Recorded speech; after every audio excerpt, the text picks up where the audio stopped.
துல்கர் சல்மான் நடித்த காந்தா அப்படிங்கிற படத்துடைய ட்ரெய்லர் வந்து பார்த்திங்கன்னா நேற்று வந்து ரிலீஸ் ஆயிருந்தது. மிகப்பெரிய வரவேற்பு வந்து பெற்ற ஒரு ட்ரெய்லர். ரொம்ப எக்ஸைட்மெண்ட்டோட காத்துட்ருக்கிற ஒரு படமாக அது இருக்குது அப்படின்னு மாற்றுக்கிறது கிடையாது. ராணா அவர்கள் இருக்கார்ல, நம்ம பல்லாலதேவ ராணா வந்து தான் படம் ப்ரொடியூஸ் பண்ணியிருக்காப்புல. துல்கர் சல்மான் வந்து ஒவ்வொரு வருஷமும் வந்து வித்தியாசமான பல கதையை வந்து எடுப்பார். அது விண்டேஜ் மூவிஸ் வந்து அவருக்கு அற்புதமாக வந்து செட் ஆகுது. அந்த லக்கி பாஸ்கர் படத்துலேருந்து அதுக்கு முன்னாடி வந்து இந்த படம் இருக்குது இல்லைங்க, நம்மளுடைய மகாநதி படம் இருக்குல்ல, நடிகை திலகம் படம், அதில் எல்லாத்துலேயுமே ரொம்ப அற்புதமான கேரக்டர் வந்து அவர் நடிச்சிருக்காரு. ரொம்ப சூப்பரான ஒரு பர்ஃபார்மன்ஸ் வந்து அவர் கொடுத்துருக்காரு, மாற்றுக்கிறதே கிடையாது. இந்த கதை வந்து நம்மளுடைய தியாகராஜ பாகவதர் இருக்கார், எம்கேடி இருக்கார், அவருடைய கதை தான் இந்த படம் வந்து எடுக்கப்பட்டிருக்குது. அந்த அவருடைய வாழ்க்கையில் வந்த ஒரு முக்கியமான ஒரு சூழ்நிலையை அவர் ஒரு படத்துக்காக வந்து ப்ரிப்பேர் ஆகிட்டு இருந்தார் அப்படிங்கிற விஷயத்த, அந்த படத்துக்குள்ளே நடக்கிற கிளாஸஸ் அவருக்கும் இன்னொரு டேரக்டருக்கும் இடைப்பட்ட ஒரு மிகப்பெரிய விஷயம். அவரை வந்து மென்டார்னு சொல்லுவாங்கள்ல, இவரை வந்து நடிகனாக உருவாக்கின ஒருத்தருக்கும் இவருக்கும் இடைப்பட்ட அந்த கிளாஸை தான் வந்து இந்த படமாக வந்து எடுத்துருக்குறாங்க. ரொம்ப அற்புதமாக பார்க்கவே ரொம்ப எப்படி சொல்கிறது, ரொம்ப ஃப்ரெஷ்ஷாக இருந்தது பார்க்கும்போதே. ட்ரெய்லர் ரொம்ப ரசிக்கும்படியாக இருந்தது. மியூசிக்காக இருக்கட்டும், துல்கர் சல்மான் கிளைமேக்ஸில் வந்து இப்படி சொடக்கு போட்டு இந்த கேமரா வந்து ஃபோக்கஸ் ஆகி அப்படின்னு சொன்னோன்னே, அந்த கேமரா ஃபோக்கஸ் பண்ணுறதுக்காக அந்த காலத்து கேமராவில் வந்து ஃபோக்கஸ் ஆகிறதுக்கு எப்படியான ஒரு மெனக்கடல் இருக்கும் அப்படிங்கிற விஷயத்தை காட்டிட்டு, அந்த கேப் இருக்குது இல்லைங்க, ஒரு 10-15 செகண்டில் வந்து அது துல்கரோடைய ஆக்டிங்கை பார்த்தா எவ்வளவு இன்டென்சிவாக அவர் வந்து அது ப்ரிப்பேர் ஆகிருக்காரு அந்த நடிப்புக்கு அப்படிங்கிறத பார்க்கும்போது ரொம்ப ரொம்ப சந்தோஷமாக இருந்துச்சு.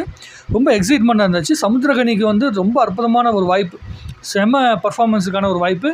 அவங்க 2 பேருமே வந்து பார்த்திங்கன்னா அந்த கேட் அண்ட் ரேட்னு சொல்லுவாங்கள்ல, இந்த பூனைக்கு எலிக்கு நடக்கிற சண்டை மாதிரி பயங்கரமான எப்படி கோல்டு வார் மாதிரி பயங்கரமாக இருந்தது. பார்க்கவே ரொம்ப ரசிக்கும்படியாக இருந்தது.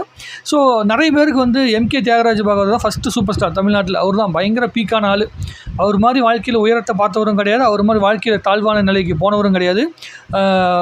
என்ன சொல்கிறது, மிகப்பெரிய மாளிகையில் கட்டி தங்கத்தட்டில் தான் சாப்பிடுவேன், அதே மாதிரி அப்படி பாலில் தான் கை கழுவார், அப்படி இப்படிங்கிற பயங்கரமான பில்டப்லாம் இருந்தது. அதெல்லாம் பண்ணாராம், தங்கத்தட்டில் தான் அவர் சாப்பிடுவாராம். அந்தளவு பயங்கர பீக்கான ஒரு மொமெண்ட்டில் இருந்தவர். ஒரு கொலை கேஸில் மாட்டி அவருடைய வாழ்க்கையை வந்து கொலாப்ஸ் ஆகி கண் பார்வை இழந்து, கடைசி படத்தில் வந்து கண் பார்வை இழந்து நடித்து வாழ்க்கையில் எதுவுமே இல்லாத ஒரு சூழ்நிலைக்குள்ளே வந்து தான் ஒட்டுமொத்த சொத்தையுமே வந்து பார்த்திங்கன்னா கேஸுக்கே அழுதுட்டு வாழ்க்கையில் எதுவுமே இல்லாமல் வந்து இழந்து போனார். அப்படிங்கிறது தான் கஷ்டமான விஷயம். வாழ்க்கையில் உயரத்தையும் தாழ்வையும் பார்த்த ஒரு மனிதனுடைய கதை. எப்படி வந்து சாவித்திரி அம்மாவுடைய கதையை பார்க்கும்போது ரொம்ப பீக்கில் இருந்தவங்க வாழ்க்கையில் எதுவுமே இல்லாமல் ரொம்ப கஷ்டத்தில் போய் இறந்து போனாங்கல்ல, யாருமே இல்லாமல் இறந்து போனாங்கல்ல, அந்த கதை எப்படி நம்மளை ரொம்ப இன்ஸ்பயர் பண்ணிச்சோ அதே மாதிரி இந்த கதையும் கண்டிப்பாக வந்து இன்ஸ்பயர் பண்ணும் அப்படிங்கிற மாற்றுக்கிறது கிடையாது. தமிழ் சினிமா எங்கேருந்து ஸ்டார்ட் ஆச்சுன்னு சொல்லி கேட்டிங்கன்னா எல்லாருமே கோடம்பாக்கம் அப்படின்னு சொல்லுவாங்க. ஆனால் கோடம்பாக்கத்துக்கு முன்னாடியே சேலத்தில் தான் தமிழ் சினிமா முதல்ல ஆரம்பிச்சது. மாடர்ன் தியேட்டர்ஸ் அப்படிங்கிற ஒரு தியேட்டர்ஸ் கம்பெனி வந்து பார்த்தீங்கன்னா திருச்செங்கோடுக்காரர், அதாவது எங்கூருக்காரர் வந்து ஆரம்பித்த கம்பெனி.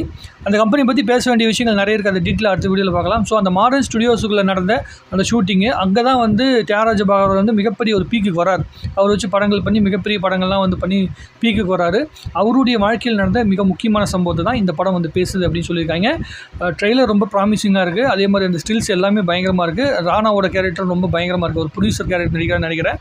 அவர் ரொம்ப அற்புதமாக வந்து நடிச்சிருக்காரு. ஒவ்வொருத்தருடைய பர்ஃபார்மன்ஸும் கண்டிப்பாக ரொம்ப நம்மளை ரசிக்க வைக்கும் அப்படிங்கிற எனக்கு எந்த வித மாற்றுக்கத்துமே கிடையாது. துல்கர் சல்மான் வந்து அவர் ரொம்ப அற்புதமான நடிகர், மாற்றுக்கத்தே கிடையாது. எனக்கு தெரிஞ்ச வரைக்கும் இந்த ஜென்ரேஷனில் எல்லா லாங்குவேஜ்லையுமே ஓனாக டப்பிங் பண்ணி பேசக்கூடிய ஒரு திறமை இருக்கிற நடிகராக இருக்கார். ஹிந்திலையும் வந்து பார்த்திங்கன்னா direct Hindi movie, direct Telugu movie, direct மலையாள மூவி, டேரக்ட் தமிழ் மூவி நடித்த ஒரு நடிகர் அப்படின்னு பார்த்திங்கன்னா அது நம்மளுடைய துல்கர் சல்மான் மட்டும்தான். அது எல்லா படங்களையுமே நல்ல பேர் வாங்கியிருக்கார். அதுதான் இங்கே மிகப்பெரிய விஷயம். ஒவ்வொரு லாங்குவேஜிலும் அவரே வந்து ஓன் டப்பிங் பேசுகிறது வந்து அவருக்கு ரொம்ப பாசிட்டிவான விஷயமாக வந்து சேருது. அதுவும் வந்து தமிழ் வந்து அவர் பேசும்போது இப்போ நிறைய படங்கள் நான் பார்த்துருக்கிறேன். அது வந்து வாய்மொழி பேசணும்னு ஒரு படம், அந்த படத்தில் வந்து தான் அவர் முதல்ல இம்ப்ரெஷன், என்னடா இவர் ரொம்ப அற்புதமாக நடிக்கிறாரு அப்படின்னு சொல்லிட்டு. நிறைய பேர் சொல்லுவாங்க இந்த நெப்போட்டிசம் அப்படிங்கிற மூலமாக தான் மலையாள சினிமாவில் இருக்கிற எல்லாருமே நெப்போட்டிசம் அப்படிங்கிற மூலமாக தான் வந்திருக்கான். அதாவது அவங்களுடைய முன்னாடி ஜென்ரேஷன் வந்து சினிமாக்குள்ளே இருப்பாங்க, சினிமாக்காரருடைய பையனாக உள்ளுக்குள்ளே வந்திருப்பாங்க. ஆனால் அத்தனை பேரையுமே திறமை உள்ளவர்களாக அவங்க வளர்த்துருக்குறாங்க. அவங்க எல்லாருமே நம்ம வந்து சினிமா பேக்ரவுண்டுக்குள்ளேருந்து தான் வந்திருக்கோம் அப்படிங்கிறத யாருமே மறக்கலை. அதை எல்லாத்தையும் ஓப்பனாக ஒத்துப்பாங்க. ஆனால் அதையும் தாண்டி சும்மா இங்கே வந்து வெற்றி வந்துடாது அப்படிங்கிறத ப்ரூவ் பண்ணிகிட்டே இருக்காங்க. நெப்போட்டிசம் மூலமாக உள்ளே வந்தாலுமே திறமை இல்லாமல் இங்கே ஜெயிக்க முடியாது. ஆனால் அந்த நெப்போட்டிசம் மூலமாக திறமையை திணிக்க முடியும், திறமை இருக்குங்கிற விஷயத்தை திணிக்க முடியும். ஆனால் ரொம்ப நாளைக்கு அதை பண்ண முடியாது. ஆனால் மலையாள சினிமாவில் எந்த ஒரு சப்போர்ட்டுமே இல்லாமல் நீங்கள் பார்த்தீங்கன்னா துல்கர் சல்மானுக்கு அவருடைய அப்பா மூலமாக வாய்ப்பு கிடைச்ச மாதிரியே உங்களுக்கு தோற்றமே இருக்காது. மம்முட்டி சார் ஒரு ட்ராக்கில் போயிட்டுருப்பார், துல்கர் சல்மான் ஒரு ட்ராக்கில் போயிட்டுருப்பார். மோகன்லால் சார் ஒரு ட்ராக்கு, அவருடைய பையன் ஒரு ட்ராக்கு, எல்லாருமே அவங்களுக்கும் தனித்தனி ட்ராக்கை உருவாக்கணும் அப்படின்னு வந்து ஒரு விஷயத்தை வந்து பண்ணியிருப்பாங்க. அது அவங்களுடைய பர்ஃபார்மன்ஸ்லையும் தெரியும், அவங்களுடைய லைஃப்பில் வர ஒவ்வொரு ஜேர்னிலையும் உங்களுக்கு நல்லாவே தெரியும். அந்த அளவிற்கு அழுத்தமான ஒரு சக்ஸஸை வந்து பார்த்திங்கன்னா பதிவு பண்ணுறாங்க. அதாவது இந்த சக்ஸஸுக்கு நான் வேலிடான ஆள் தான் அப்படிங்கிற விஷயத்தை அவங்க ஒவ்வொருத்தவங்களும் ப்ரூவ் பண்ணுறாங்க. காந்தா அப்படிங்கிற திரைப்படம் வந்து தமிழ் சினிமாவில் ஒரு அழுத்தமான இடத்த பிடிக்கணும் அப்படின்னு நானும் நினைக்கிறேன். ஒரு நல்ல கதையம்சம் உள்ள படமாக துல்கர் சல்மானுக்கு எனக்கு தெரிஞ்ச வரைக்கும் இந்த படம் வந்து கரெக்டாக ஒர்க் அவுட் ஆயிடுச்சு. சாவித்திரி படம் மாதிரி இருக்குல்ல, அந்த நடிகை திலகம் படம் மாதிரி ஒர்க் அவுட் ஆயிடுச்சுன்னா துல்கர் சல்மானுக்கு நல்ல ஒரு ஆக்டிங்கான ஒரு நேஷனல் அவார்டு வரைக்குமே போகிறதுக்கு உண்டான வாய்ப்புகள் இருக்கிறது படமாக இருக்கும் அப்படின்னு நான் நம்புகிறேன். அதையும் பொறுத்து தான் பார்க்கணும். உங்களுடைய கருத்துக்களை கமெண்ட் எழுதுங்க. இன்னும் நிறைய பேசலாம். வாழ்க தமிழ்நாடு, வாழ்க தமிழ் மக்கள்.